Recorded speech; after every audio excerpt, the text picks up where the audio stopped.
especial agradecimiento a Tony, que es nuestro director de ciudades en WRI Brasil y que viene trabajando con el gobierno de Brasil muy de la mano ya desde hace mucho tiempo, y hemos tenido, Tony, a lo largo de este tiempo grandes aprendizajes del trabajo que se ha venido haciendo por parte de WRI, pero sin duda con una colaboración muy estrecha, como sucede en México, con los gobiernos de nivel federal y del nivel local. Entonces creo que va a ser muy importante, Tony, contar con esa experiencia también para guiar con lo que conversemos el proceso que estamos llevando a cabo en México con esta oportunidad de formulación de la ley. Y un agradecimiento a Marta, que sabemos que con su participación en el gobierno y con la expertise sobre el tema, creo que va a ser muy, muy importante el aporte también para esto. Un elemento previo y es, conversábamos la semana pasada durante nuestra sesión de diálogo la importancia de la visión de movilidad desde el punto de vista de sistema de movilidad que incluye decisiones sobre las vialidades, sobre los servicios de transporte, sobre la misma gestión, operación y control del sistema, considerando que los usuarios del sistema de movilidad estén al centro de las decisiones y que se consideren todos estos elementos justamente para garantizar la preservación de la vida y para garantizar mejores decisiones en términos de cómo funciona el sistema de movilidad asociado a los temas de planeación urbana en términos de crecimiento poblacional, de proyecciones socioeconómicas, de usos del suelo, y eso hace que el concepto de sistema de movilidad tome una gran fuerza en el marco de una decisión legislativa de este nivel. Ayer estábamos en otras mesas de diálogo sobre el tema y hablábamos de subsistemas del sistema de movilidad. Quiere decir que en esto estamos alineados en entender sistema de movilidad, eso qué es, cómo se percibe desde los gobiernos y desde la misma formulación de la ley. Y en ese sentido, quisiera lanzar una primera pregunta, acordando antes que quiero terminar el diálogo con Marta y con Tony sobre los temas y luego abrimos al espacio de preguntas por parte de los asistentes. Sin más preámbulos, quisiera antes dar la palabra a Tony y a Marta para un saludo a los asistentes y después de eso arrancamos ya en materia. Tony y Marta, muchas gracias. Adelante. Bueno, muy buenos días. Yo estaba aquí preparado para hablar mi portuñol, pero creo es más importante. Yo estaba preparado para hablar mi portuñol, pero yo creo que es mejor hablar en portugués y tener la traducción. Buenos días a todos. Es un placer estar aquí con todos ustedes y hacer un intercambio de ideas sobre este largo camino con relación a la legislación y la práctica de la movilidad en Brasil.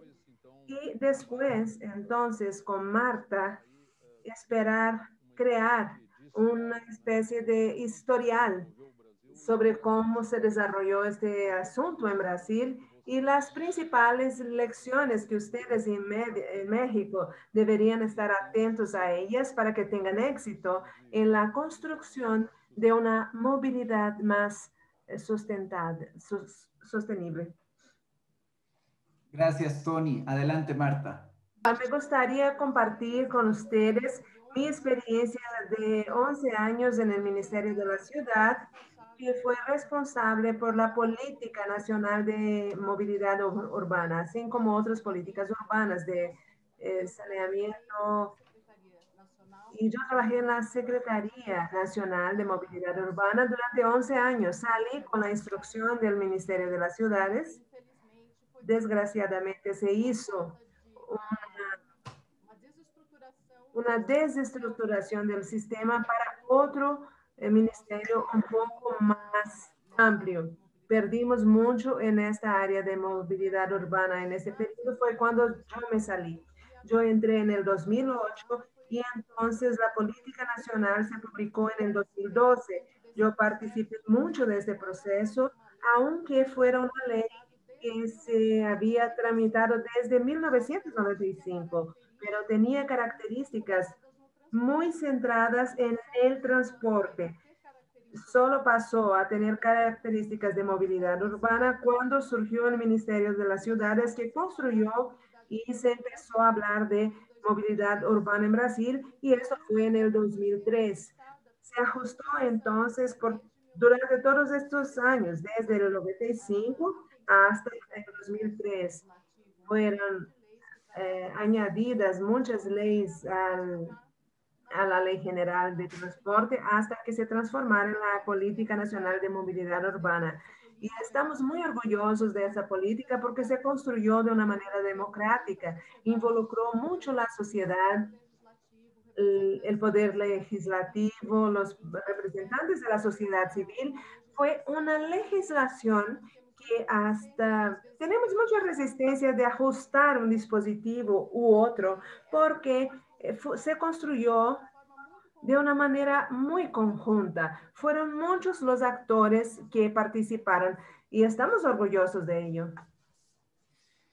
Gracias, Marta. Mira, tú nos das un panorama muy importante porque justo nuestro foco de preguntas hacia Tony y hacia ti tienen que ver con esos elementos que tú has mencionado. Cómo se piensa un poco el sistema de movilidad, qué normativa respalda, cuáles son las instituciones, cómo fue el proceso de construcción y entendiendo esto, pues cómo se hace el proceso de participación y bueno, entender algunos otros elementos alrededor de esto. Y con ese panorama, pues yo quisiera plantear una primera pregunta para ti, Marta, y para Tony, en el sentido de entender cómo se concibe en Brasil eso que estamos llamando sistema de movilidad, desde el punto de vista de ese foco desde lo federal hacia lo local, cómo se concibe ese sistema de movilidad en Brasil. Esa sería mi primera pregunta y sobre eso derivaremos algunas otras. Entonces, adelante, no sé quién quiera empezar, si Tony o Marta. Adelante, Tony. Bueno, voy a hablar un poco entonces de... Eu vou falar um pouco, então, da minha experiência. Vou falar um pouco sobre a minha experiência. En el 2003, cuando se constituyó el Ministerio de las Ciudades, ya habían grupos de discusión. En aquel momento yo era un académico que trabajaba en el área de transportes urbanos y movilidad. Todavía no estaba vinculado al CTS Brasil. Solo empezamos en el 2005, pero en el 2003 ya había discusiones sobre el estatuto de las ciudades y, como lo dijo Marta, para transformar todos estos esfuerzos.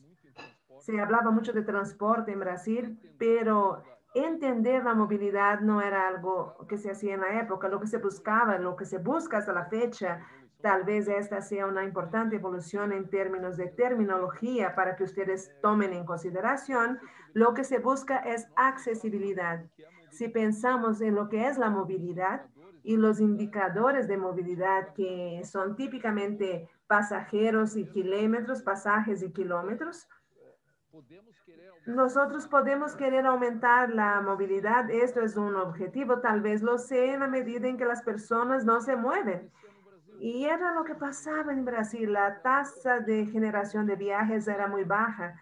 Y entonces necesitábamos dar más condición para que las personas circularan y llegaran a las oportunidades. En el fondo, lo que se busca y hoy en un concepto más moderno es garantizar la accesibilidad y el acceso de las personas a las oportunidades. Llámense trabajo, estudio, ocio, estudio, en fin. En cuanto se hacía esta discusión y se trabajaba en lo que sería la ley de movilidad, esto ocurrió, después Marta va a explicar un poco más, pero esto fue más o menos en 2012, fueron muchos años de discusión. Y un paréntesis, en Brasil tiene una larga traducción jurídica, leyes contemporáneas, y están ahí. Si alguien va a buscar leyes en Brasil, ahí están. Pero al mismo tiempo en que se habla de leyes en Brasil, tenemos que preguntar qué leyes de hecho funcionan.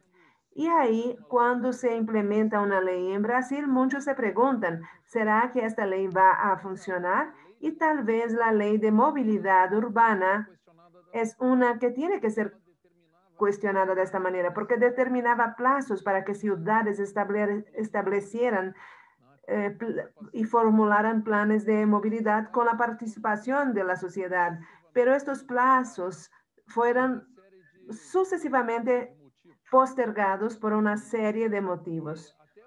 Y hasta la fecha, las ciudades viven sin tener necesariamente aprobados los planos de movilidad. Es muy importante crear esto de una manera correcta y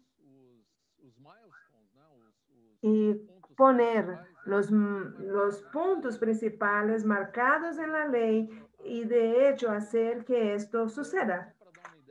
Para darles una idea, esta era una ley que originalmente, y Marta, corrígeme si estoy equivocado, era para que fuera aprobado para la ciudad y obligaba a ciudades con más de 100,000 habitantes a hacer planes de movilidad. Pero cuando se fue al Congreso para que se discutiera, alguien tuvo la idea de expandirlo para ciudades con más de 30,000 habitantes y para ciudades turísticas y ciudades limítrofes. Se creó un universo de ciudades tan grande que no había en el Brasil capacidad para la entrega.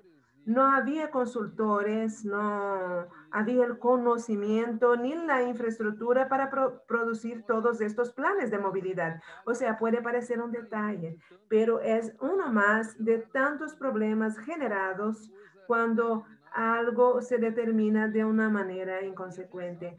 Y nosotros sabemos que la movilidad, por lo menos aquí en Brasil, tiene mucho que ver con ciudades con 50, 60,000 habitantes, que es cuando aparecen los sistemas de transporte colectivo. Para una ciudad de 30,000 habitantes, tiene mucho de peatones, de ciclistas y hay muy poco de transporte colectivo, pero una ciudad de 5, 10 millones de habitantes tiene otra dimensión. Y por ello, las pequeñas ciudades, este sistema de movilidad se volvió tan amplio que tiene que contemplar desde las microciudades hasta las megaciudades. Esto es solo un punto. Yo no quiero aquí dominar la discusión. Le paso a Marta para que Marta les hable un poco sobre el origen, sobre qué es lo que podríamos haber hecho mejor al principio.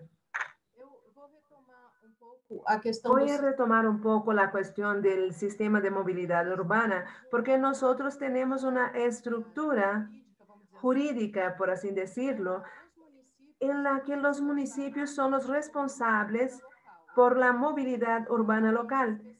Poseen leyes específicas para sus sistemas locales, y los estados son los responsables por la movilidad urbana en las regiones metropolitanas, y la política nacional es la ley nacional que debe dar todos estos lineamientos y que no pueden ser compatibles a esta legislación local y regional.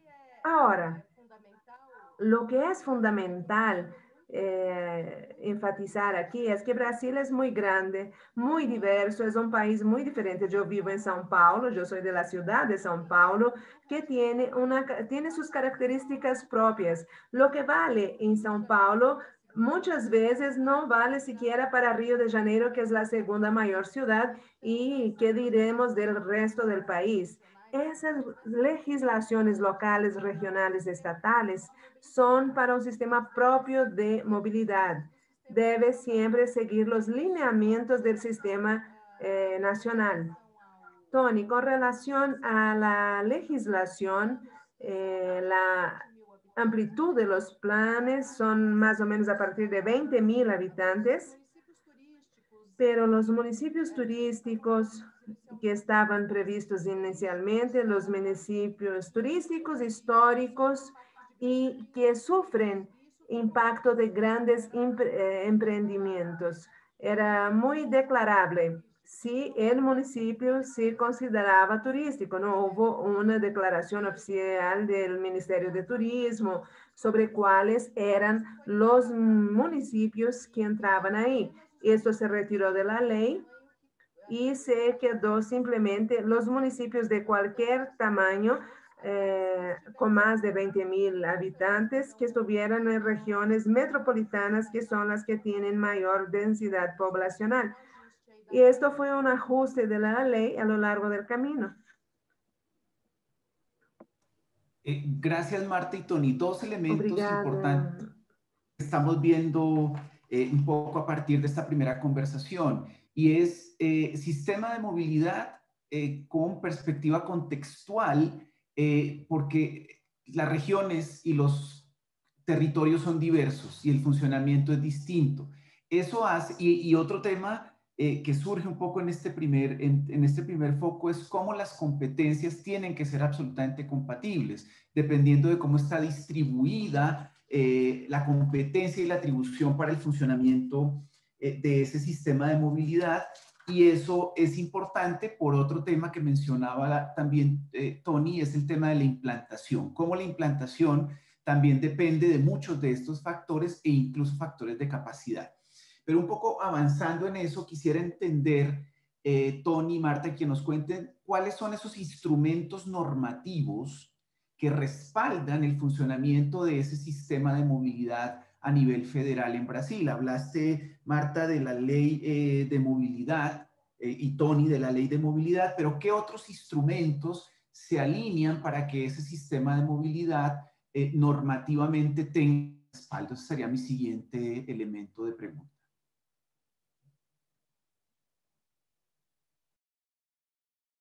Marta, eu preferia que tu falasse mais das normativas. Porque... Marta, yo preferiría que tú hablaras de las normativas porque tú perteneces más a este cuadro ministerial. Bueno, el Estatuto de las Ciudades fue un gran marco de las políticas urbanas que se hizo en el 2001. En aquel momento todavía no se hablaba de movilidad urbana. El propio Estatuto de la Ciudad hablaba sobre transporte colectivo. Mencionaba todas las previsiones para movilidad urbana. Se hablaba de transporte colectivo y no necesariamente de movilidad. La propia Constitución Federal data de las políticas urbanas, mencionando movilidad desde el punto de vista de transportación, porque nuestra Constitución Federal es de 1988. De política más contemporánea, que ya traiga este concepto de movilidad, la que realmente orienta todo el sistema y todo el país es la Política Nacional de Movilidad Urbana. Después de ella, en el 2015, vino el Estatuto de la Metrópoli, que trae previsiones relativas a la movilidad urbana para las regiones metropolitanas porque concentra una gran parte de la población. Bueno, hay las leyes de tránsito, los específicos de tránsito nacionales. Tenemos algunas leyes que conversan con esta, que son compatibles, que tienen algún enlace con la Política Nacional de Movilidad Urbana, que serían leyes de accesibilidad. Hay varias. Como dijo Tony, es un volumen de leyes muy grande el que tenemos en el país. Y lo que da lineamiento a la movilidad urbana en el país es esta política, que es una ley federal. Tiene grandes ejes esta política. Trae varios dispositivos sobre isonomía, el tratamiento igualitario, habla sobre la tarifación, infraestructura, para que todos tengan el acceso. Este eje de isonomía, de equidad, es un eje muy importante de la política nacional. Otra es la participación social. Nosotros que somos una democracia reciente, es un desafío tanto por parte de la población como del poder público. Y trae esta obligatoriedad.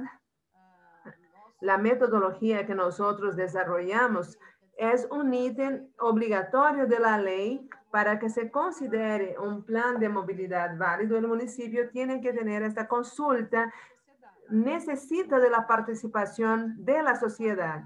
Otro eje importante habla de la calidad del sistema de transporte público, de la posibilidad de que el ciudadano pueda cuestionar esta calidad.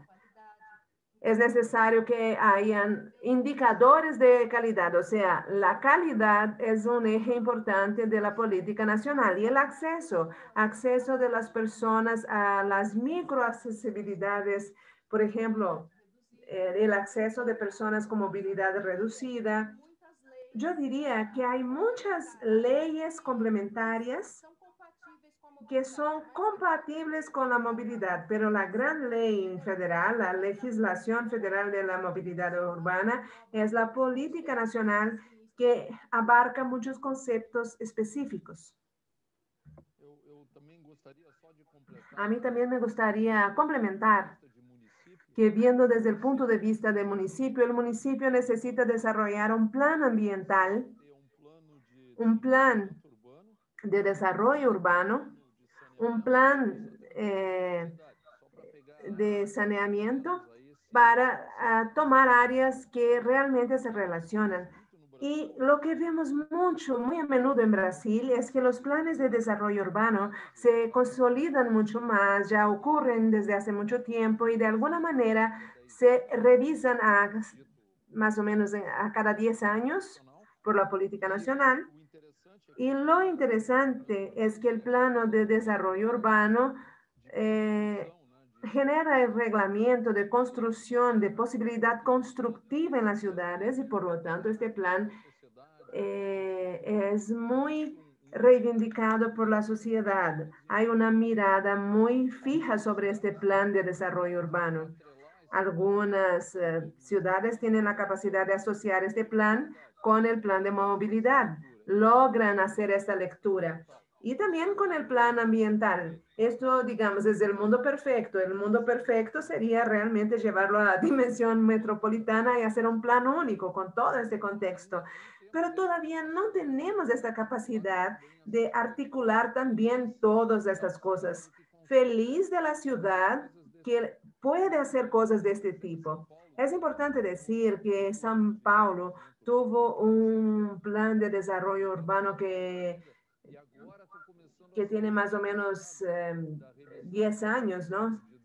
Y ahora estamos empezando a hacer una revisión de aquel plano y los beneficios que esto tuvo para las ciudades. Y es muy interesante porque São Paulo tuvo una relación muy fuerte de transporte con desarrollo urbano. Había ejes consolidados de transporte en São Paulo y el desarrollo urbano se inscribió, fue hecho de manera a contemplar estos ejes que pensaban en el desarrollo del transporte. La construcción en São Paulo, que antes ocurría en cualquier calle, en cualquier parte, ahora está mucho más limitada a los entornos del transporte. Se facilita y dificultada en áreas más lejanas al transporte. Estas cosas deberían andar juntas y también la cuestión ambiental debería también estar de la mano de todo esto. Y es muy importante tenerlo en consideración. En ese escenario más ideal, estos instrumentos deberían no solamente conversar dentro de transporte, pero también en áreas correlacionadas. Gracias, Tony y Marta, sobre esto me abre el espacio a una cosa muy interesante, porque, digamos, lo que se observa un poco en esta conversación acerca del marco normativo, pues es claramente que existen diferentes instrumentos normativos y de planeación que concurren para que ese sistema de movilidad funcione de manera adecuada. Digamos, es un poco como una gran conclusión de lo que estoy oyendo tanto de Tony como de Marta y cómo esos instrumentos muy relacionados principalmente con los temas urbanos y ambientales en el tema de movilidad, pues tienen que concurrir. Sin embargo, digamos, en términos de lo que es el sistema de movilidad, pensaría que el instrumento corazón de todo esto es lo que tú has llamado Política Nacional de Movilidad, que es una ley de nivel federal y que tiene una estructura que tú has mencionado, que incluye unos elementos, digamos, de carácter como general y otros transversales, como la equidad, el tratamiento igualitario, la participación social, etcétera. Entonces, digamos, es interesante ver que existe eso, que tiene una estructura, que toma estos elementos del sistema, pero quiero irme un poco más allá. Ante este laberinto normativo y de instrumentos de planeación, ¿cuál es el respaldo institucional? Tú mencionabas, Marta, y también Tony, el Ministerio de las Ciudades, pero más allá de eso, quisiera entender un poco el marco institucional que hace que esa política de movilidad se mueva hacia algún lado, bien o mal, pero que se mueva. Y tanto a nivel federal como a nivel estatal como a nivel local, un poco el panorama institucional como es. No sé si Marta o Tony. Bom, posso responder? Yo acho que creo que sí puedo contestar. Bueno, hablemos de la vida real. Nosotros tenemos una gran dificultad, ya que fue aprobada la política nacional, cuando se publicó esta ley, yo me di cuenta ya dentro del ministerio que quienes estaban menos preparados eran los ejecutores. Hubo una sensibilización, la sociedad discutía, incluso la sociedad civil, todas las instituciones que tenían que ver con la movilidad urbana, pero el propio gobierno federal no se había dado cuenta de la importancia de la implementación de esta política, lo que nos hizo perder mucho tiempo. Este plazo para que los municipios hicieran los planes, pusieran en marcha los planes, se aplazó mucho por la dificultad del gobierno federal de implementar y fornecer instrumentos para estas ciudades para que cumplieran su obligación legal. Tuvimos un largo periodo hasta que el propio gobierno y los ejecutores de las alcaldías implementaran esta política. Después de ello, tuvimos una instabilidad política muy grande en el país, tuvimos una secuencia de situaciones políticas que hicieron difícil la continuidad de nuestro trabajo. Incluso la extinción del Ministerio de las Ciudades, que era responsable por las políticas urbanas. Las ciudades que tienen un nivel de complejidad mayor, yo puedo hablar muy bien de São Paulo porque yo soy de ahí, yo trabajo en el gobierno del estado de São Paulo actualmente. Nosotros tenemos leyes ambientales específicas, tanto estaduales como municipales. Tenemos algunos instrumentos propios que la propia complejidad del sistema hizo que se cumplieran. Algunas cosas también ocurrieron en Río, hay una gran complicidad, pero no es algo nacional. Vemos que hay mucha dificultad todavía para implementación de esta política. Y son cuestiones políticas. Allá atrás, en el comienzo, yo creo que los gestores federales, estaduales y municipales no estaban todavía preparados. Creo que hizo falta, incluso si yo pudiera dar una sugerencia, yo creo que es hacer una sensibilización previa de aquellos que van a ejecutar las leyes, porque fue una ley muy democrática, construida con muchos actores, pero los ejecutores se quedaron al margen de la discusión. Claro que no tenemos los ciclos de mandato, pero aún que fueran los equipos técnicos de las ciudades, de los estados y de la federación que participaran. Pero aquel que ejecuta tiene que tener la conciencia de este proceso antes de que esto sea impuesto a la sociedad como una serie de obligaciones. Fue un gran impacto que yo sentí porque nuestro equipo técnico tenía la necesidad de realizar y no tenía la percepción de los gestores de que esto era importante. Y nosotros durante algún tiempo no logramos darle andamiento, no poner en marcha los planes, orientar para la ejecución. nós tuvimos inestabilidad política, el juicio político de la presidenta, y muchos fueron los factores que dificultaron el desarrollo de estos planes. Me gusta la vida real. Y creo que tenemos que hablar de esto aquí. Si ustedes si vieran el conjunto de leyes, van a decir, uy, Brasil es un espectáculo, pero si vemos las vías que el ministerio construyó son espectaculares, ¿no? Modestia aparte, pero son muy buenas. Muy buena literatura, las guías son muy buenas. Nosotros trabajamos en más de 500 ciudades en Brasil. La primera duda de los alcaldes, ¿por qué tengo que hacer un plan de movilidad? Yo voy a tener que gastar dinero haciendo este plan, voy a tener que establecer una discusión con la sociedad, esto siempre es difícil, y al final voy a tener que aprobarlo en la Cámara de los concejales, que son los representantes locales. No es una tarea sencilla, es una tarea muy de mucho desgaste. ¿Y qué es lo que gano para hacerlo? Si me obligan a hacerlo, hay una ley que me obliga a hacerlo, pero el plazo ya fue pospuesto una vez, 2 veces. ¿Cuál es la sanción? ¿Cuál es la penalidad por esto? No hay ninguna. No hay ninguna, y si no la hay, si no me obligan, vuelvo, ¿por qué lo voy a hacer? Yo entiendo que una ley de esas debe de asociarse a un plan de inversión y esto debe de estar muy bien relacionado. Lo vemos en Estados Unidos que las cosas funcionan cuando hay normativas federales y la distribución de recursos a los estados ya viene junto a un plan federal. Queremos incentivar esto, tráiganos propuestas a esto y el dinero, y entonces el dinero será desembolsado. Pero aquí en Brasil, cuando vinieron los planes de aceleración de crecimiento, uno de ellos fue de movilidad. Y ahí empieza la ciudad, la disputa por los recursos.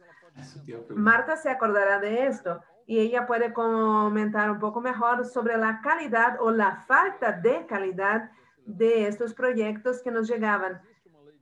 Si hay una ley de movilidad, un plan debería venir contemplando primero, pensando en el acceso de las personas, dando en un primer momento, pensando en peatones, en ciclistas, en usuarios del transporte colectivo y después del usuario del vehículo particular. Y lo que nos llegaba, el plan de implementación era una línea roja en el mapa diciendo, vamos a reformar esta avenida, vamos a hacer algunos viaductos o un segundo piso y algunas cosas de este tipo que no contemplaban en nada esta planeación. Si el prefecto, si el alcalde veía sus planes y no tenía todos los recursos, trataba de hacer el alcalde muchas veces eligió hablando de este proyecto y ahora tiene la oportunidad de captar recursos. Hubo una disputa muy fuerte por esto y hubo un desempoderamiento del ministerio, para decirlo de alguna manera, o la falta de control para poder hacernos de esto. Tuvimos que hacer criterios para la elaboración de proyectos, de cierta forma, para que las ciudades recibieran estos criterios, los consultores recibieran estos criterios para mejorar la calidad de los proyectos, porque estos proyectos no tenían que ver con lo que decía el plan de movilidad. Y esto es un gran problema, sigue siendo, porque un banco internacional, un préstamo internacional, tal vez no necesite seguir el plan de movilidad.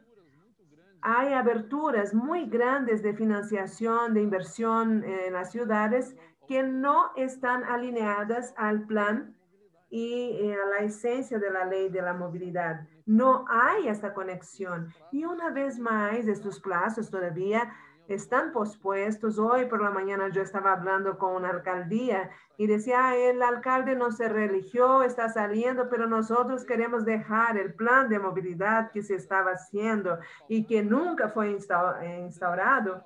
Nosotros queremos transitarlo a la nueva gestión para que la nueva gestión le dé continuidad. Parece una carrera de estafetas, ¿no? O sea, le pasan la estafeta a una, a la otra y no hay un fin. Yo creo que esto es una de las cosas que ustedes deberían de evitar, tener un marco claro, pero también beneficios y sanciones muy claras. Y que el beneficio se transforme en acceso al recurso. ¿Ustedes me permitirían complementar este punto de vista? Adelante, Marta, claro que sí.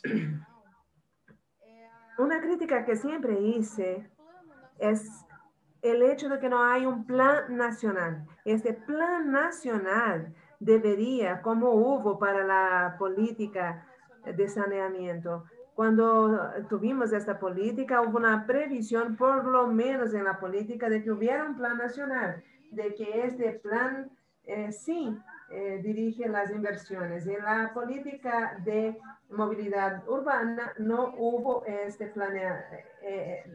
previsión, esos programas que teníamos de acceso a los recursos. Tanto que nosotros solo podíamos hacer un programa compatible que diera privilegio a las banquetas, ciclovías, con una serie de requisitos de la ley. Solo podíamos hacer en 2017, 5 años después de la publicación de la ley. Y tuvimos mucha inversión en este tiempo. No había un plan nacional que orientara estos programas. Y yo creo que esto fue un gran fallo. No voy a decir que de la ley, porque se podría hacer independientemente de la ley, pero yo creo que era posible haber discutido e implementar un gran plano nacional para que los programas surgieran a partir de esta planeación más amplia. Ok. Marta, en esta conversación ha salido un tema muy importante, digamos, aparte de la ejecución en términos de tiempo y de la situación política, Tony trajo a la mesa un tema muy importante que fue el tema de financiamiento. Financiamiento para la implantación de la ley. Quisiera preguntar alrededor de eso, cómo, que ya de alguna manera Tony lo mencionó, pero también si la Política Nacional de Movilidad Urbana incluyó algunos elementos que tuvieran que ver con financiamiento digamos, de avances en la movilidad en el país. Então, conforme eu havia dito, as diretrizes da Como política... les dije anteriormente, las directrices de la política deberían de haber sido siempre los presupuestos para disponibilizar el recurso. Pero esto no ocurría, había mucha interferencia política. Muchas veces salía dinero para viaductos, para repavimentación de una avenida. Solamente pudimos hacer un plan compatible con las orientaciones porque la política trae las directrices. Y el gobierno federal no tiene la competencia constitucional de la ejecución de la movilidad plana, pero detiene la política pública. Entonces, en el momento de poner recursos a disposición, tienen que hacer exigencias de cumplimiento de la política pública. Y solo lo logramos, el primer programa que tuvimos, que fue muy observado, y a partir de él tuvimos recursos para planes de movilidad, ciclovías, iluminación, por ejemplo, de las banquetas. Nosotros solo logramos hacer la compatibilidad de la disponibilización del recurso con políticas de movilidad urbana en el 2017, 5 años después de que la ley fuera promulgada. Faltó los gestores para que pudiéramos hacer valer los dispositivos de la ley que eran muy interesantes, que eran muy contemporáneos, para llamarlos de alguna manera, que atendían las necesidades de las ciudades. Pero tuvimos esta dificultad, aunque en la ley allá estaban, habían todos los requisitos para poner los recursos a disposición. Yo quiero volver aquí a mi... a mi personaje, el mal alcalde, aquel que quiere buscar recursos para hacer una mala avenida. Bueno, entonces yo no quiero hacer el plan. Y una de las maneras de no hacer el plan es decir, ¿dónde están los recursos para hacer el plan? Aún esta ley me obliga a hacer un plan, pero yo no tengo presupuesto en el municipio, no tengo los recursos para ello y no se previó una rebanada de recursos para esto. No estamos hablando tanto de dinero, porque eso es el recurso básico para construir el plan. Vamos a tener que contratar consultores, pero tenemos que involucrar a la sociedad. Y si bien construido es increíble, pero no existen estos recursos. Las inversiones, los valores tienen que pensarse en dos momentos. Uno es el recurso para hacer los planes. Creo que ustedes lo deberían prever desde ya. El gobierno prevé que esto debe ser instituido como ley y esos recursos tienen que estar previstos. Hablando de muchas ciudades ya tenían el plan, pero esto es otra historia. Algunas ciudades, las buenas ciudades, ya entendían esto, pero las malas no. Y después, cuando liberan recursos, como en nuestro plan de aceleración de crecimiento en Brasil, nuestro PAC, creo que uno de los grandes recursos liberados por el ministerio fueron antes de que las ciudades tuvieran estos planes y no fueron bien utilizados como deberían. Todo debe ser puesto desde el inicio, la ley, el plan, los recursos para hacer estos planes y debe haber ahí una cartera de proyectos, una destinación de los recursos que solamente van a poder, a los que solamente tendrán acceso a aquellos que tengan el plan. Y nosotros no hicimos esto en el inicio, ¿no? Por muchos motivos, por la cuestión política que comentó Marta, tuvimos un momento también del mundial en Brasil que aceleró mucho todo, que nos trajo una mala práctica, que es bueno también poner aquí para ustedes, para hacer proyectos muy rápidos. Algunas etapas de contratación de esos proyectos, o sea, se pasó por encima de algunos procesos, muchas contrataciones sin proyectos ejecutivos, por ejemplo. Por ejemplo, la ciclovía de Río, probablemente ya lo escucharon. Es una ciclovía que Mario llevó, tomó algunas personas y el mar ya destruyó esta ciclovía algunas veces.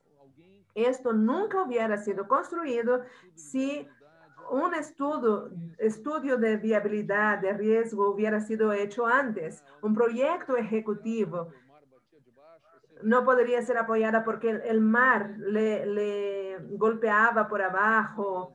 Pero como todo fue hecho muy al aventón, muy rápido, contratábamos el proyecto y aquel que ganara el proyecto hacía el proyecto ejecutivo. Entonces, sí ya hay una alimentación de recursos. Las condiciones de elaboración de este proyecto no eran los mejores y esto generó muchos problemas. Tenemos muchas obras aquí en Brasil que salieron mal o que después resultaron en accidentes porque el proceso fue muy acelerado, muy rápido. Aceleramos procesos que no pueden ser acelerados.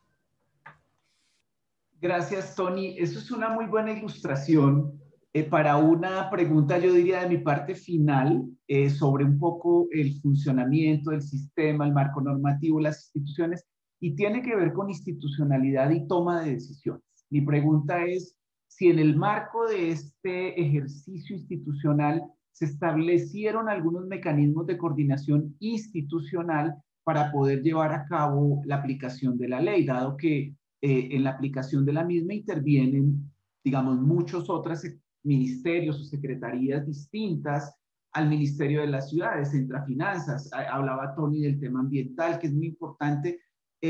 Formalmente, ¿hay algunos mecanismos de coordinación institucional para el ejercicio de la política nacional de movilidad urbana?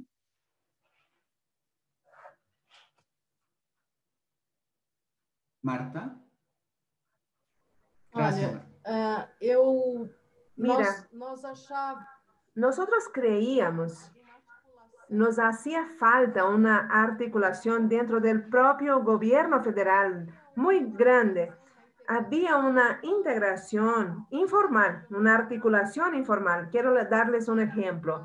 Una ciudad portuaria que necesitaría tener su plan de movilidad porque sufre mucho impacto de circulación de cargas, es obligatorio que tenga un plan portuario, pero este plan es federal y el plan de movilidad es municipal. Y muchas veces este plan, eso es solo un ejemplo, muchas veces este plan portuario era incompatible, no condecía con el plan nacional que tiene que lidiar con otras cuestiones.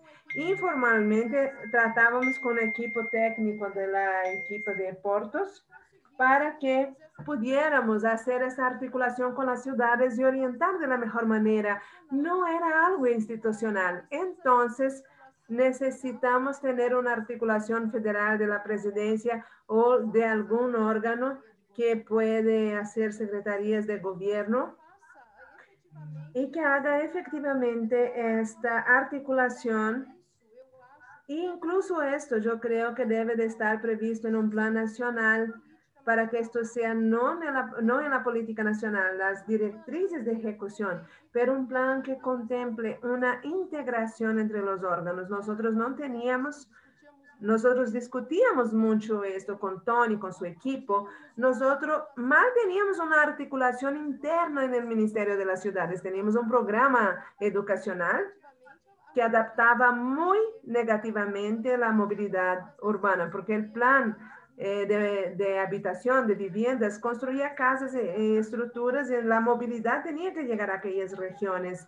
Después evolucionamos un poco, logramos hacer mínimamente una integración, pero no era institucional y eso nos hacía mucha falta. Gracias, Marta. Tony, ¿quieres agregar algo a esta? Parte da nossa experiência de trabalho no Parte Ministério... de nuestra experiencia de trabajo fue hacer algunas personas, algunos departamentos que siquiera se hablaban entre sí y terminaron trabajando juntos. Nosotros trabajamos con Mi Casa, Mi Vida, el proyecto nacional, y era una aberración. En el origen es un proyecto tardado, hecho, las casas estaban lejos, y fuimos deshaciendo cosas que veíamos que no tenían sentido y empezamos a acercarlo de la ciudad constituida y vimos que temos que ver movilidad, saneamiento, plan de educación, infraestructura de la ciudad. Cuando hicimos las cuentas, vimos que en un primer momento es muy barato comprar estos terrenos lejanos y construir los edificios allá. Pero pasado 7, 8 años, el costo de mantenimiento, de transporte, de infraestructura es mucho mayor y es un legado que se va a quedar en la ciudad. Entonces tenemos la cuestión del corto y largo plazo. Las gestiones en Brasil son de 4 años. Eventualmente un alcalde se reelige, hace un Mi Casa, Mi Vida en el tercer año, 2 años después sale de la alcaldía y deja un gran déficit en las cajas en las cajas públicas. Lo que discutimos hoy en Brasil es esta imposibilidad. Tenemos algunas lecciones muy buenas, como el caso de Medellín, que son proyectos de más largo plazo y que tienen continuidad. Esto es lo que tiene sentido. El caso de Medellín explicó a Carta 2050 de Porto Alegre y la de São Paulo. Ya les dije esto en algún momento incluso. Cuando una ciudad se determina salir de una situación con el trabajo local, logre evolucionar y pasar a otro nivel. Todas esas construcciones son posibles. Sabe un poco del asunto que estamos hablando hoy, pero tiene que ver tangencialmente. Por lo menos aquí con nosotros en Brasil, cuando hablamos de transición de los periodos políticos, los alcaldes acá se eligen a cada 4 años, pero los gobernadores y el gobierno federal también a cada 4 años, pero no emparejados. Se eligen alternadamente. A cada 2 años tenemos elecciones en Brasil. Por esto hay una serie de descontinuidades que no ayudan en este proceso. Necesitamos una integración en la esfera metropolitana y ahí entre el Estado, el país, es necesario la continuidad y las cosas, no caso brasileño, son muy cortadas políticamente. Gracias, Tony. Justamente quería cerrar y abrir el espacio más bien a que nuestros asistentes pudiesen interactuar contigo y con Marta sobre, seguramente hay muchas inquietudes acerca de lo que se ha dicho. Solamente les preguntaría, después de este tiempo de implantación de la Política Nacional de Movilidad Urbana en Brasil, ¿cuál es el principal éxito que se identifica al haber expedido este tipo de normativa a nivel federal en Brasil?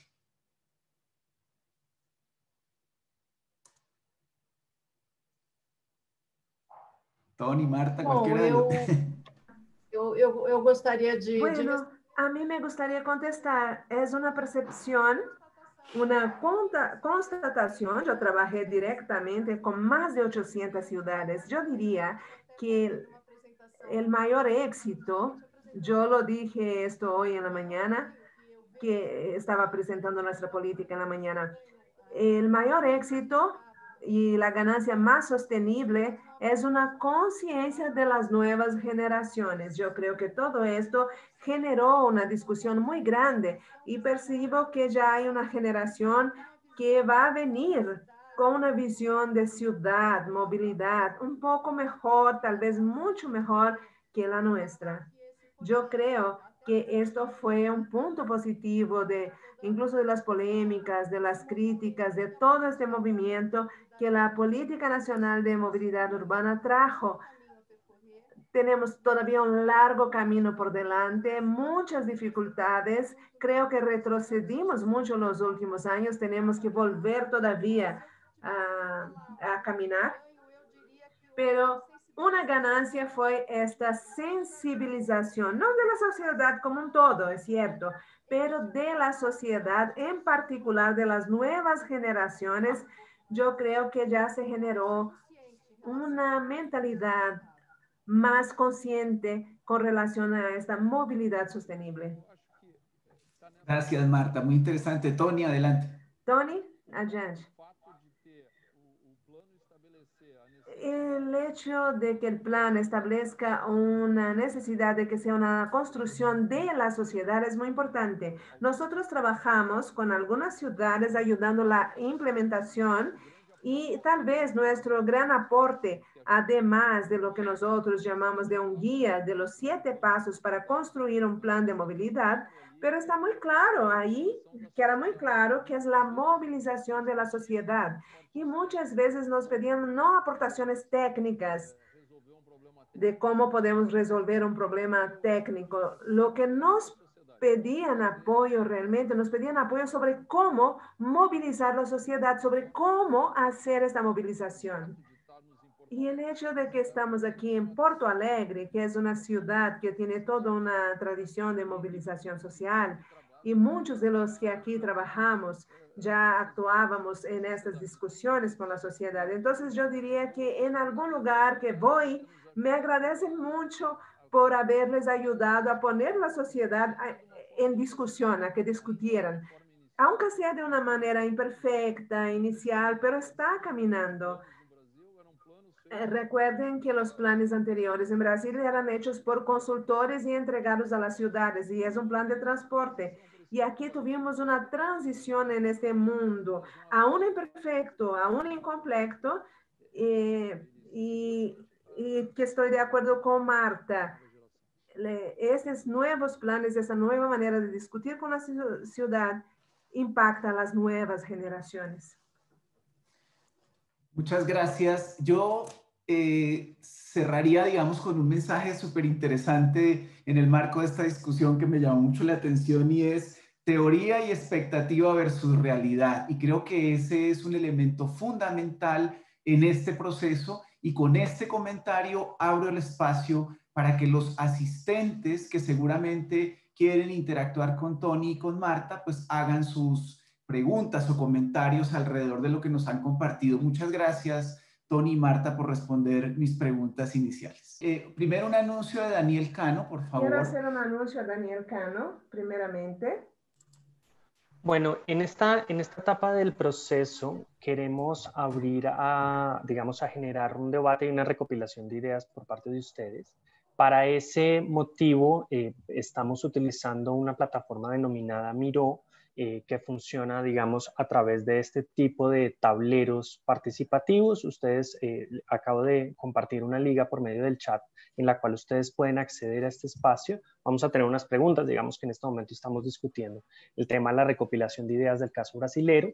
Y aquí ustedes tienen la oportunidad de pegar pequeños post-its o ideas o conectarlas lógicamente como ustedes deseen, pero la idea es que todas las ideas que ustedes consideren que podemos traer a la discusión y que nos puedan contribuir a, digamos, generar acuerdos en común, pues podemos utilizar este espacio como tal. Si, digamos, les da pereza utilizar la plataforma o han tenido problemas para entrar, también me pueden poner un mensaje a través del chat de aquí de Zoom y yo con mucho gusto subo el mensaje de ustedes a este espacio. Muchas gracias, Dani. Entonces seguimos con la participación de los miembros de este equipo, de este grupo de trabajo para este proceso de construcción. Quisiera dar la palabra a la senadora Xochitl Gálvez y tengo otras personas en lista. Adelante, senadora. Creo que se desconectó ahorita. Entonces sigo con el diputado Javier Hidalgo. Javier, adelante. Javier. Hola. Bueno, no había pedido la palabra, pero le agradezco por lo que okay. estaba pensando, la parte importante que hablan del manejo de los recursos para poder establecer esta estrategia de movilidad. Y es esta idea que decía que pues finalmente habría que ver la manera para que en la ley que estamos estableciendo sea a partir de los impuestos que se toman a favor del auto, que vayan dirigidos directamente a la seguridad vial. Finalmente, quienes definieron en las últimas 4 o 5 décadas a beneficio del auto, pues ahora vale la pena considerar para que de ahí pudiera hacerse. Y esto lo digo porque en México la tenencia de los autos en algunos estados ya no se cobra, en otros se subsidia y creo que vale la pena que esta transformación que queremos hacer en la ciudad considere estos aspectos de cómo vamos a financiar esta modificación para que la ley tenga sentido, como bien nos dice la experiencia brasileña. Pero bueno, pues agradezco que me hayan dado la palabra. Estamos atentos. Muy interesante lo que nos están platicando. Tal vez falta un poco establecer las fechas que nos están dando con la coyuntura política que se vivió en Brasil.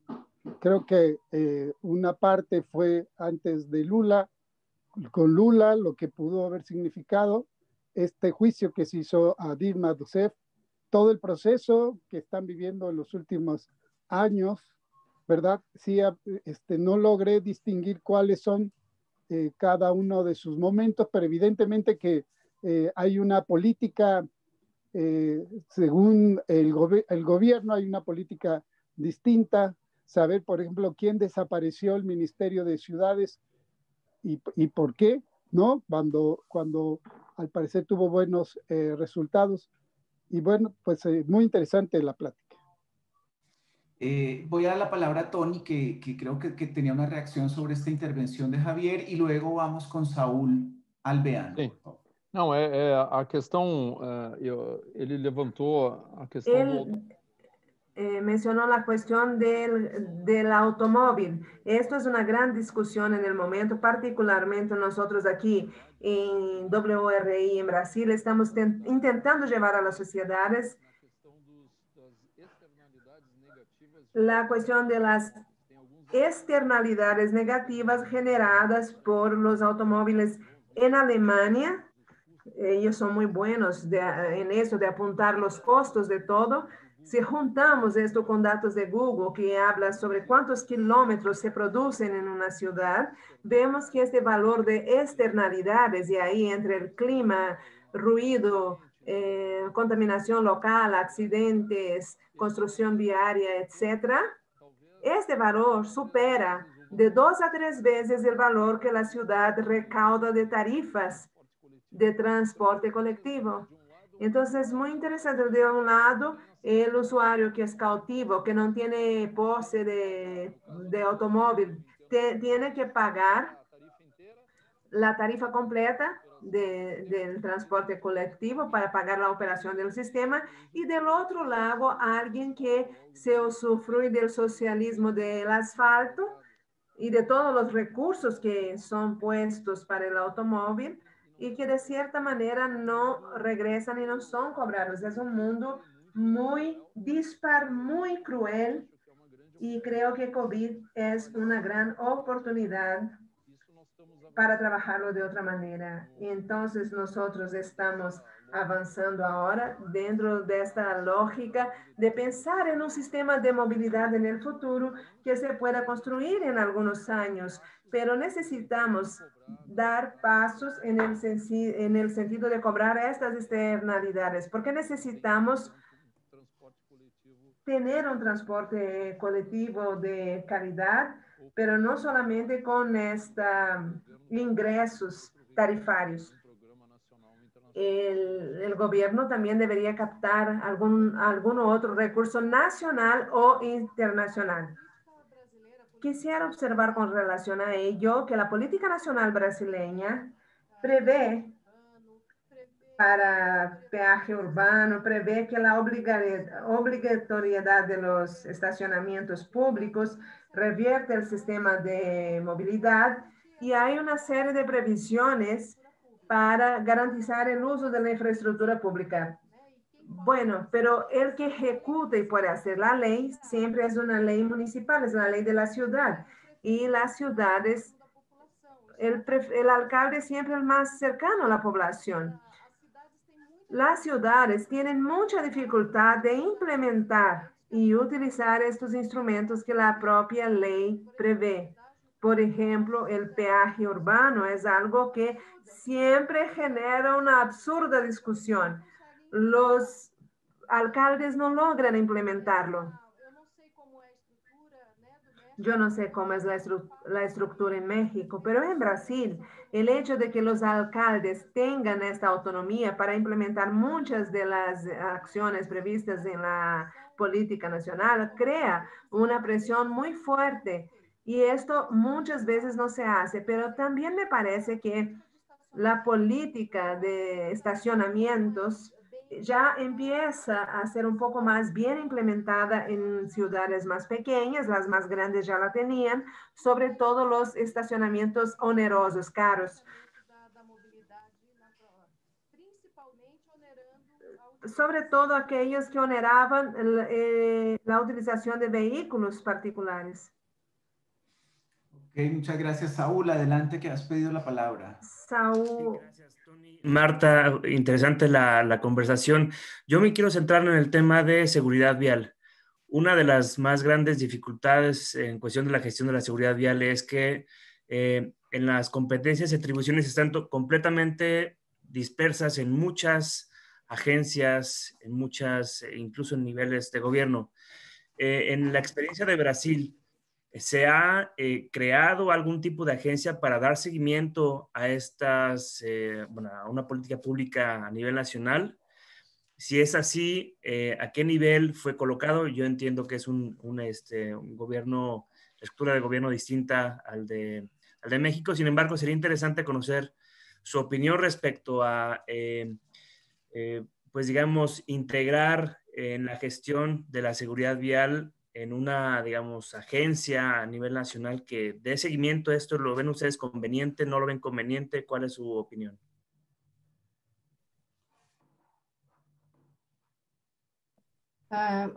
Bom, no Brasil, En Brasil, nosotros tenemos el DENATRAN, que es el Departamento Nacional de Tránsito. La legislación nacional de la seguridad, que trata de la seguridad en el tránsito. Y tenemos los departamentos estaduales, que son los DETRANS, departamentos de tránsito. Y las directrices son del DENATRAN, que era parte, en el momento que yo trabajaba en el ministerio, hacía parte de los ministerios de la ciudad. Con la extinción del Ministerio de las Ciudades se fue a Infraestructura, que era el antiguo Ministerio de Transporte, y quedó un departamento un poco suelto allá, en mi opinión, y tienen un consejo de tránsito vinculado a este departamento. Entonces, me parece que siempre quedó un poco despegado, desconectado. Tratábamos de la cuestión de la municipalización del tránsito, y esto sería, la propia ciudad podría recaudar sus propias multas y no pasaba de esta manera, y no cuidar del tránsito, pero era una opción de adherir o no al plan de la ciudad, y quien tenía que cuidar de ello eran los DETRANS, que eran estatales. De cualquier manera, en la política nacional hay la previsión de que la seguridad viaria es uno de los puntos obligatorios que constan en el plan de movilidad. No sé cómo está ahora, pero en la época de los ministerios de la ciudad estimulábamos a que los municipios hicieran la municipalización del tránsito, cuidaran de la multa y pudieran recaudar un poco más con esto y descentralizar un poco, pero no todos querían adherir. No había una adhesión masiva como nosotros esperaríamos. Yo creo que la cuestión de los accidentes, si alguien hubiera planeado una manera de matar tanta gente, no hubiera logrado un éxito tan enorme en desestructurar totalmente esto y compartimentalizar y distribuir, en crear estos tres, los tres es enforcement, education, y me perdí el tercero E. Es difícil una estructura de esta forma, montada con esta cantidad de órganos tan pulverizados, encontrar un resultado tan bueno. Es una práctica que no hay en nuestra cultura, que existe en Inglaterra, desde las ferrovías, que fue una gran revolución en el transporte del mundo. Nosotros tenemos que tener un sistema fuerte de trabajo, de auditoría, de reglas para que esto no ocurra, para que de hecho funcione. Y esto, infelizmente, en nuestra cultura solamente existe en la área ferroviaria, metroviaria, pero nuestra área de las carreteras no absorbió este concepto. Nosotros tenemos que evolucionar ahí. Nunca deberíamos tener un proceso involucrado con transporte sin que fuera auditado. Lo vemos en diferentes países, ¿no? Vemos, por ejemplo, en las calles de Japón, en Tokio, que son pensadas en términos de radio de curva, de velocidad. No, de nada sirve construir vías con 5 o 6 carriles y pensar que las personas van a andar ahí, van a rodar ahí a 50 kilómetros por hora. Esto no va a pasar. Ok, no sé si alguien más quiere quiere intervenir o hacer alguna pregunta a nuestros invitados, abriría el espacio. No veo manitas levantadas, excepto Darío Hidalgo. Adelante, Darío, muchas gracias. Muchas gracias, Fernando. No, pues en ese tema de Visión Cero, pues las experiencias brasileñas son bien valiosas. Hay un caso de Sao Paulo y hay un caso en Fortaleza. Bajaron la velocidad, pusieron fiscalización electrónica, han hecho calles completas. Son ejemplos buenos. Tony y de pronto Marta nos pueden conversar un poquito más de eso, además de los ciclos políticos, cómo afectan el desarrollo de esos proyectos, esas iniciativas de seguridad vial y desarrollo urbano sustentable. Gracias, Tony. Exatamente, Dario, a continuidade Exatamente, Dario. La continuidad política es fundamental. En São Paulo hubo un momento de transición política en el que, felizmente, como ustedes dicen,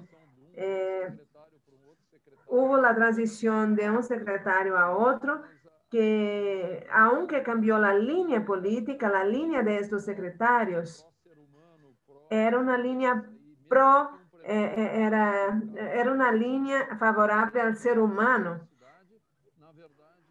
En realidad, las acciones que se instalaron en la ciudad por el secretario de Movilidad fueron de cierta manera en el sentido de reducir la movilidad, reducir la velocidad, separar los flujos. Yo creo que siempre hay que tener por lo menos dos técnicos que comprendan muy bien lo que es la seguridad trabajando. Muchas veces el alcalde viene con un discurso.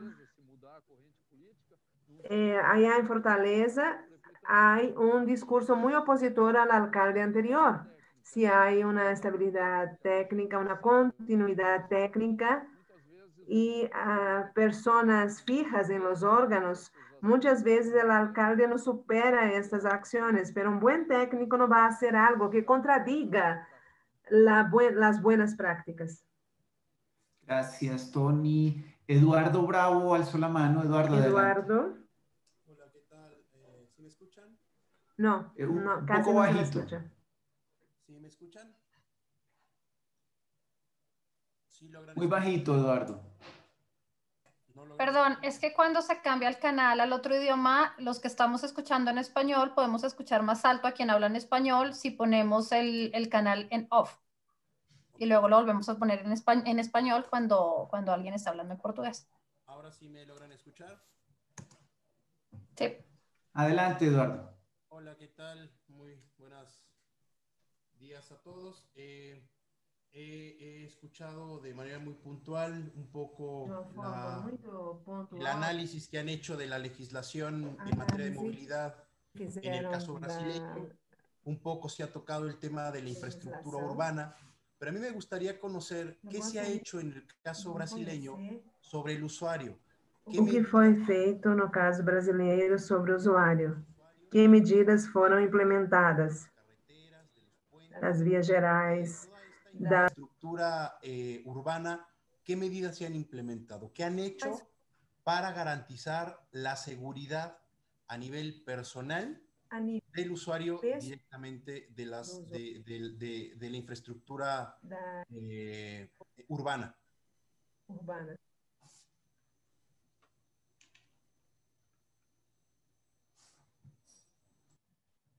Tony, Marta, sobre esta intervención de Eduardo, enfoque hacia el usuario. Entendí que se ha hecho en este sentido. Eu volto a ressaltar, o enfoque ao usuário passa por auditoria. Que el enfoque al usuario pasa por auditorías de seguridad vial, que es lo que más hace falta. Darío tal vez pueda recordar que hace algún tiempo hubo un consenso o un acuerdo entre los bancos financiadores de que las auditorías serían parte de todos los proyectos de ahí en adelante implementados. No sé si esto está ocurriendo. Al construirse una carretera, no sé si hoy en México vendría junto un estudio, una auditoría realizada, un proyecto ya auditado y una construcción también auditada por seguridad viaria. Nosotros que estamos en el espacio viario y entendemos esta área, veo un problema cuando salgo de mi casa y camino 10 metros, ya veo cosas que sí podrían mejorarse y que podrían ser diferentes. Si eso hace falta, esta mirada de seguridad vial en los proyectos tendrían mucho éxito si esto se pusiera como una obligación. No tenemos que desarrollar esta profesión. En Brasil, creo que no tenemos ningún auditor certificado de seguridad vial. Gracias, Tony. No sé si alguien más quiere hacer alguna pregunta a Tony y Marta, y si no, vamos cerrando este ciclo de nuestro encuentro de hoy. Senão, nós vamos fechando nosso encontro de hoje.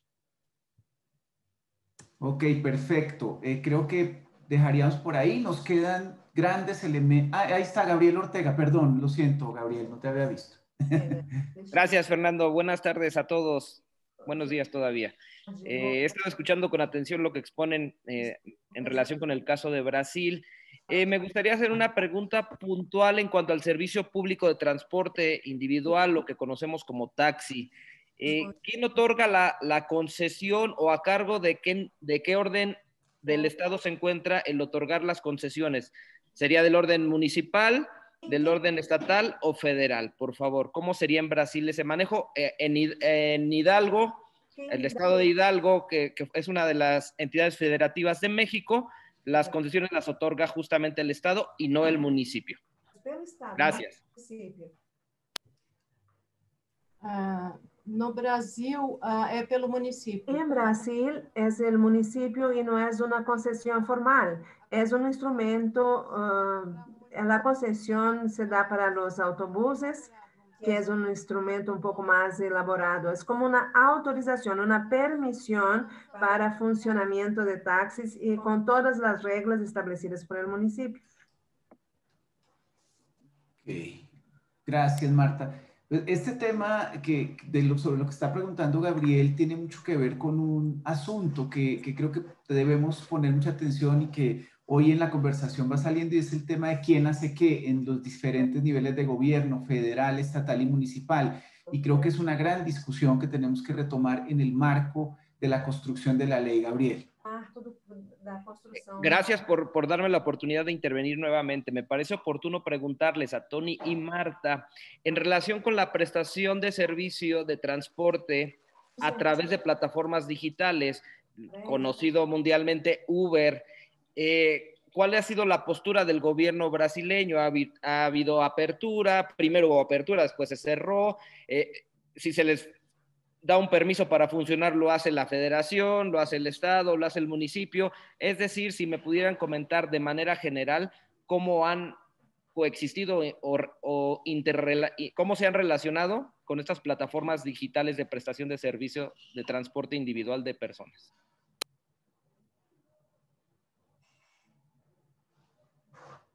¿Quién nos quiere? Marta, adelante. Vou responder. Eu estava no Voy governo. a contestar. Yo estaba en el gobierno federal cuando tuvimos esa discusión, porque el mismo gobierno no quería darnos una directriz para ello, porque esto sería una atribución de las ciudades y había mucha presión política, y las cooperativas de taxi de las ciudades son muy fuertes aquí en Brasil.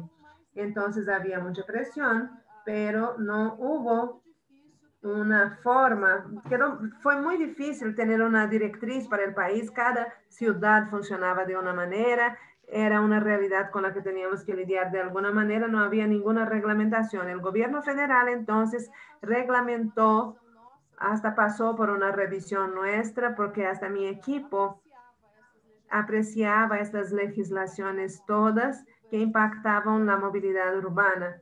Hubo una directriz nacional con la previsión de que la reglamentación específica se quedara con las ciudades. A partir de entonces pasamos a tener la reglamentación en el municipio, pero en realidad había una discusión porque no se quería reglamentar, porque era algo que no se quería implementar. Pero esto ocurría estaba funcionando en las ciudades, pero sin ninguna reglamentación.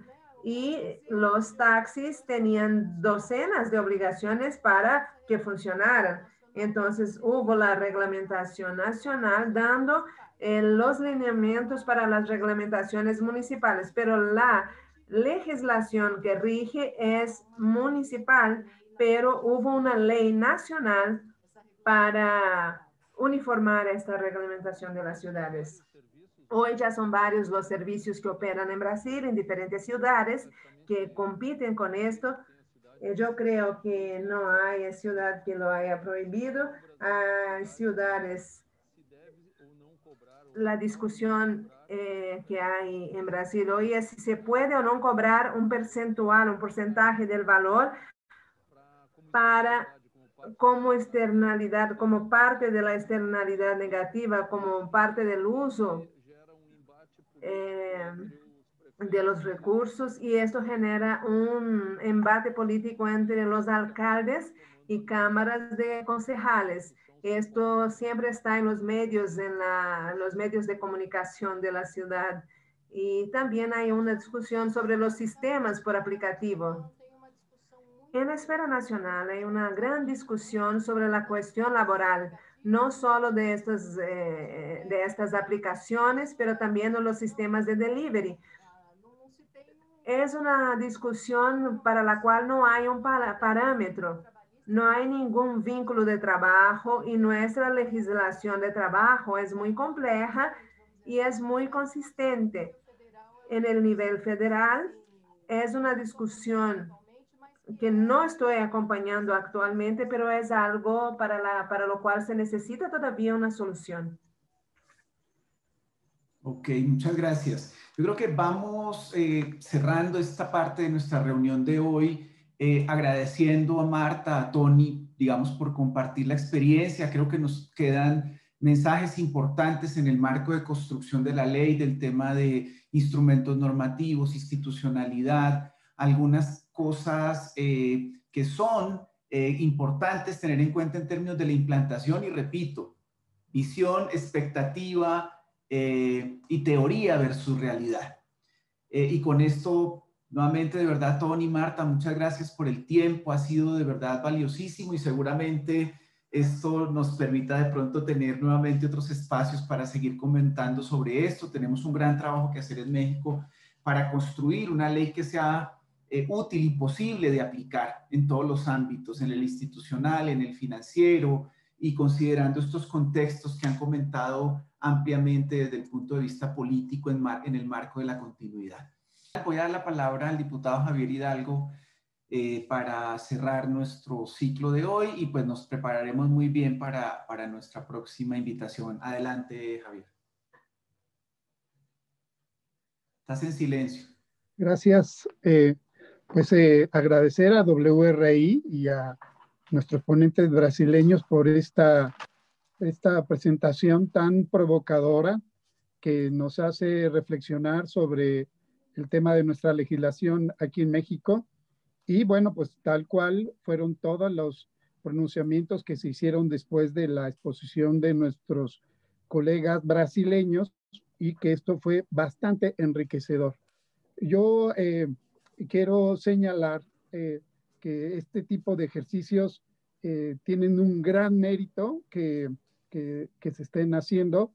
Creo que siempre es muy importante para la experiencia que vamos a construir aquí en México, es que la vamos a hacer la estamos promoviendo de manera diferente a otras entidades, que es a partir de reconocer el derecho humano a la movilidad, que es un cambio sustancial, que México es quien ha generado este reconocimiento en su Carta Magna como un derecho fundamental de los mexicanos, que es una visión completamente distinta, y que puede ser la aportación de México al mundo para establecer estos derechos humanos de cuarta generación. Aquí es muy relevante reconocer que la legislación que tenemos que construir debe de basarse en este concepto que es el reconocimiento del derecho humano a la movilidad. Y de ahí se va a desprender todo. Más reconociendo que cuando se reconoce un derecho a los ciudadanos, se convierte en una obligación del Estado, sea del gobierno federal, sea del gobierno estatal o sea del gobierno municipal. Entonces, lo que nosotros tenemos que hacer en nuestra ley es cómo dar las herramientas a los ciudadanos para el cumplimiento de su derecho. Es una ley de movilidad y de seguridad vial debe de contemplar las herramientas a los ciudadanos para ejercer su derecho, más allá de una administración, más allá de un partido político, más allá de los niveles, es darle en blanco y negro qué significa esto para que los ciudadanos puedan contar con este derecho en condiciones de movilidad, de igualdad, de sustentabilidad, de calidad, y esta parte es muy importante. Y entonces, lo que en el fondo, lo que ya queremos tener como resultado para las ciudades en México es la de humanizar la movilidad. Ya no tener esa visión de verla bajo una visión de seres humanos, de personas, que lo que se trata es mover a personas y no a automotores. Lo que se trata es tener una movilidad no de carros, sino de seres humanos y de personas en condiciones de seguridad vial, en condiciones de igualdad, en condiciones de calidad, en condiciones de accesibilidad. Entonces, esto pues, nos marca un concepto completamente distinto de cómo hacer este marco jurídico que estamos por elaborar y que no perdamos nunca este faro.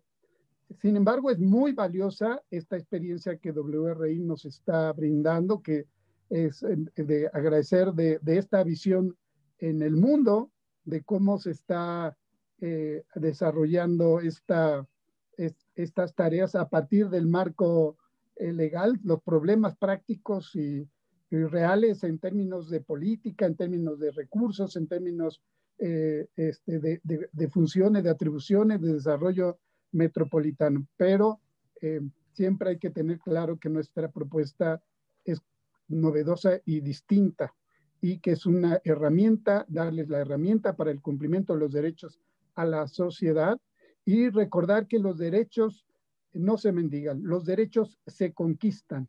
Entonces está en la clave de esta lucha que se ha ido, que además este derecho a la movilidad es fruto de la lucha social, de la participación de los ciudadanos y que ahora se la tenemos que regresar con herramientas que además de manera consensada, como se logró con esta reforma constitucional, ahora ya también pues con todos los estados que están aprobándola de manera consensada esta ley que tenemos bajo nuestra responsabilidad. Agradecerles enormemente a nuestros colegas brasileños, agradecerles enormemente a WRI, a nombre de los senadores y de los diputados que tenemos esta responsabilidad, este enriquecedor ejercicio y que vamos a estar muy atentos de los que siguen. Muchísimas gracias.